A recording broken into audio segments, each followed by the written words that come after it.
Le ministre de la Sécurité a également rendu visite aux eaux et forêts, ce corps relevant désormais de son département.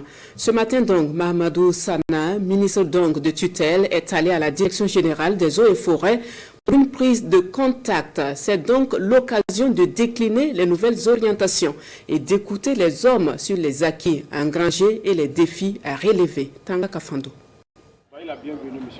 Le ministre de la Sécurité au cours de la Direction générale des eaux et forêts. Conformément à la nouvelle configuration du gouvernement Talba II, la Direction générale des eaux et forêts est désormais sous le commandement du ministre Mahamadou Sana. À cette prise de contact, le ministre a décliné la vision des plus hautes autorités, la mission des hommes dans le nouveau dispositif sécuritaire, en plus de leur mission traditionnelle. Aujourd'hui, nous nous sommes rendus ici pour une prise de contact. Prise de contact d'ailleurs qui nous a permis de mieux cerner les capacités du corps des eaux et forêts.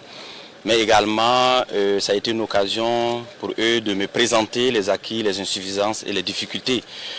Difficultés d'ailleurs que nous allons très rapidement attaquer pour pouvoir aussi solutionner et avancer en termes d'atteinte des objectifs assignés à ce corps-là.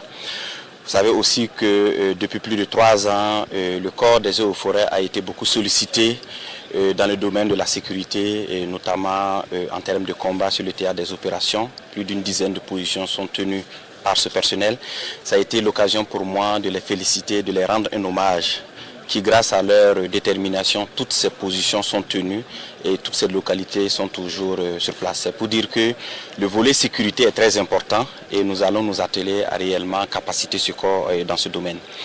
Aussi, quand on analyse l'un des pans où nous avons aussi eu des difficultés en matière de sécurité, c'est au niveau des forêts. Les forêts sont parfois exploitées par les contrebandiers, par les criminels, par les terroristes.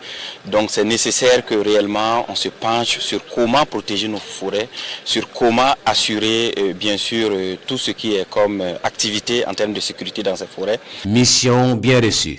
Le commandement national des eaux et forêts se satisfait de cette prise de contact, mais aussi des échanges qui ont permis de présenter au ministre l'entité, les acquis déjà engrangés, les défis et surtout lui réaffirmer l'engagement des hommes à relever les nouveaux défis. Nous saluons véritablement à sa juste valeur cette première visite, cette prise de contact qui a permis à l'ensemble des cadres et de la Direction générale des eaux et forêts de mieux appréhender, de mieux comprendre en tout cas les orientations. Monsieur le ministre de la Sécurité nous a en tout cas donné des orientations et prodigué des conseils et surtout des instructions pour que nous réfléchissions véritablement à une réorganisation qui devrait nous rendre plus efficaces, pour ne pas dire plus efficients, dans le domaine de notre contribution à la reconquête du territoire national et surtout en son volet sécurisation des massifs forestiers. De service en service, le ministre Sana a pu prendre connaissance des tâches dans chaque compartiment de la maison et encourager le personnel à la tâche avant de planter un arbre en signe de trace vivante de cette visite.